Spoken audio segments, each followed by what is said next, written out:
Welcome to Grief, Gratitude, and the Gray in Between podcast. I'm your host, Kendra Rinaldi. This is a space to explore the full spectrum of grief, from the kind that comes with death to the kind that shows up in life's many transitions. Through stories and conversations, we remind each other that we're not alone. Your journey matters, and here we're figuring it out together. Let's dive right in to today's episode.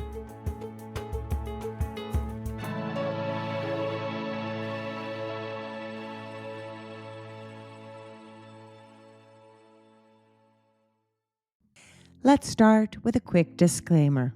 This podcast includes personal stories and perspectives on topics like grief, health, and mental wellness.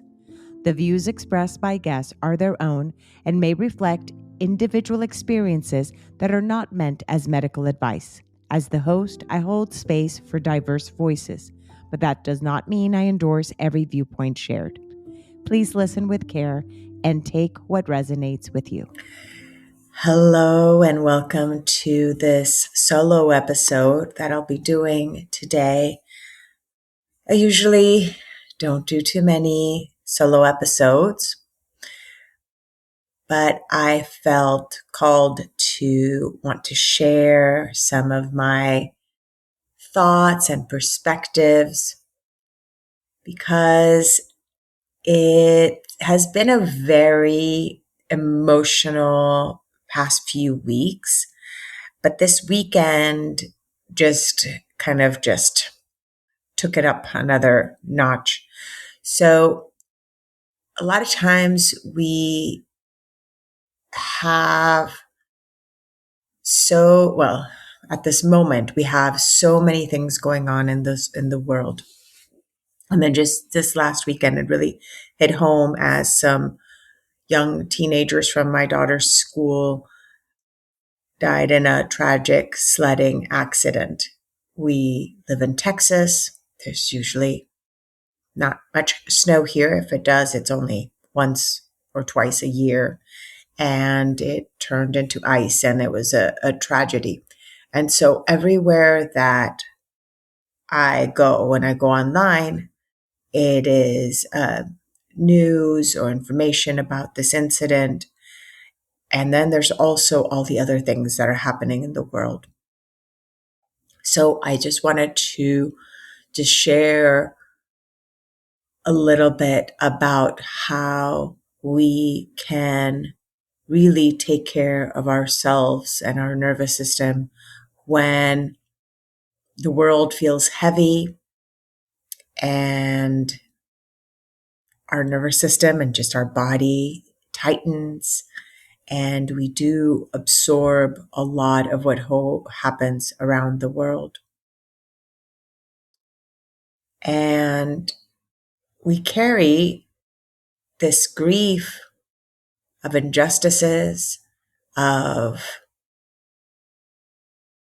death, of loss, of families being shattered, just of so many different things that happen. And I don't speak about this that much, actually probably even at all on social media.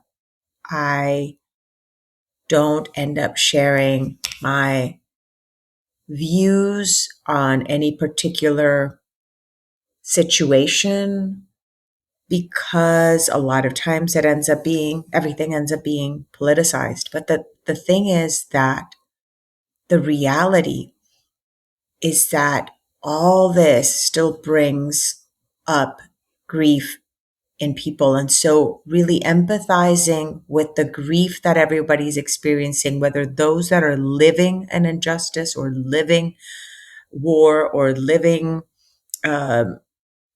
grief in their own families for different circumstances,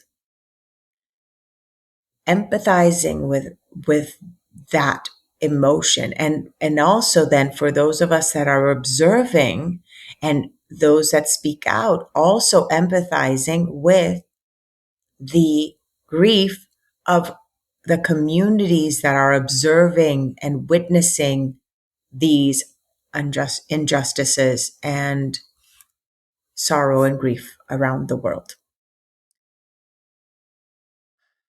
Now, in witnessing and in these kind of situations, we don't all have the same role.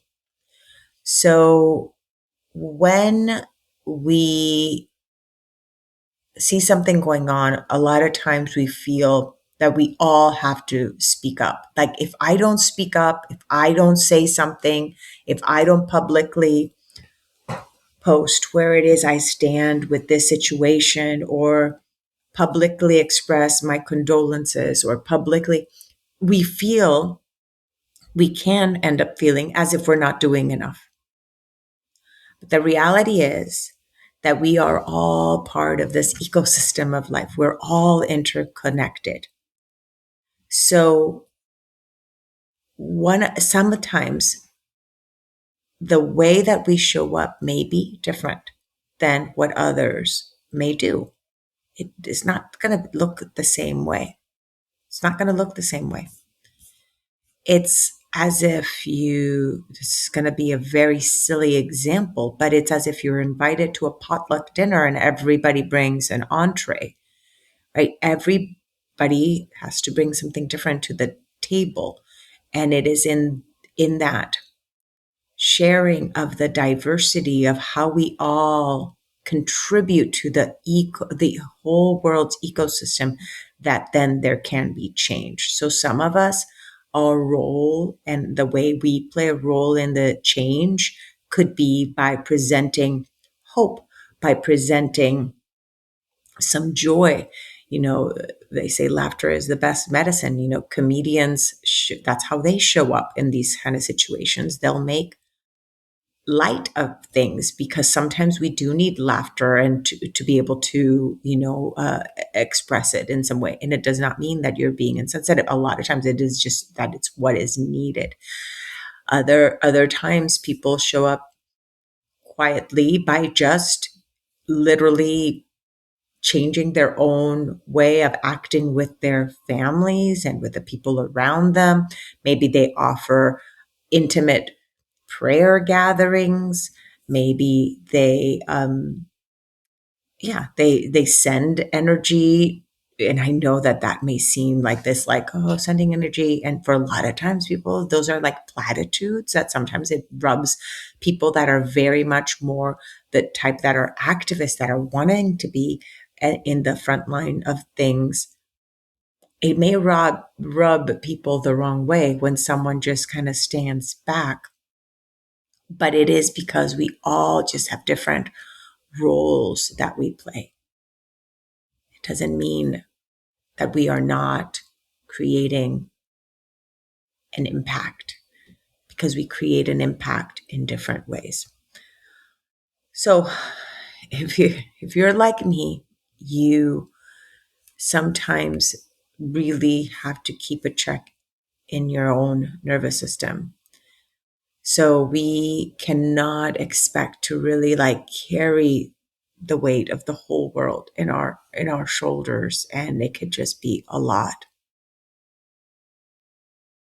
So something that's helpful for me to reframe is my nervous system is signaling me that I need to pause, and that it's not that I don't care. So when I feel that overwhelm, that I really don't feel like I can consume any more information of what is going on in the world, I really end up having to have a lot of grace with myself. And finding that grace with ourselves in these moments is so important. So just remember that some people speak out, some pray, some organize, some create beauty with art, some people hold space for others, and some may rest today so that they can be the ones to show up again tomorrow for those that need then at that point to rest. So your role may not be loud, but it is still necessary. So something to ask ourselves day to day is What is my role today? And again, not just because that is your role today, does that mean it's a forever? And check in with yourself, because there may be times in which you might have been the person that is out there and in the front lines.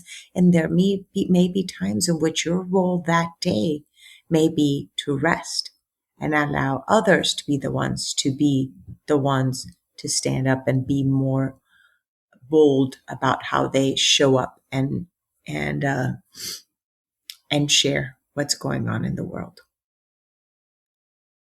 But it is so important, again, to find ways of recharging our own nervous system and taking care of ourselves.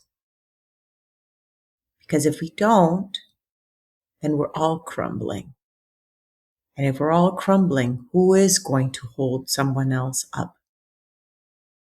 It's like when somebody is drowning, you don't jump in necessarily to save them, because you might actually be drowned yourself. You have to have the right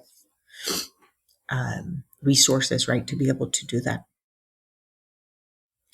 So ways in which you can do like little micro acts, like little things, is checking in on a friend, sending a message to someone and knowing I know that the world feels heavy right now, and I'm thinking of you.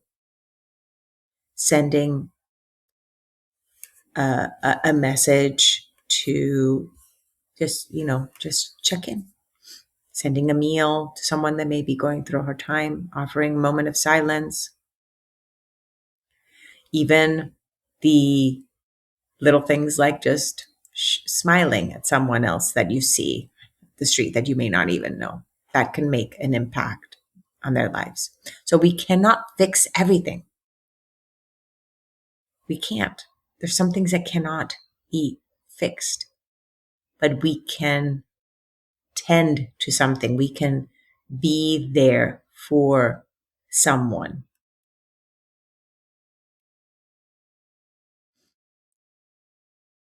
When we go through the immense amount of grief that we go through as a human species, I feel that it can deepen the compassion that we have for others. It reminds us of what matters. It helps us be more present with those around us. It also helps us really weigh in on our priorities in life.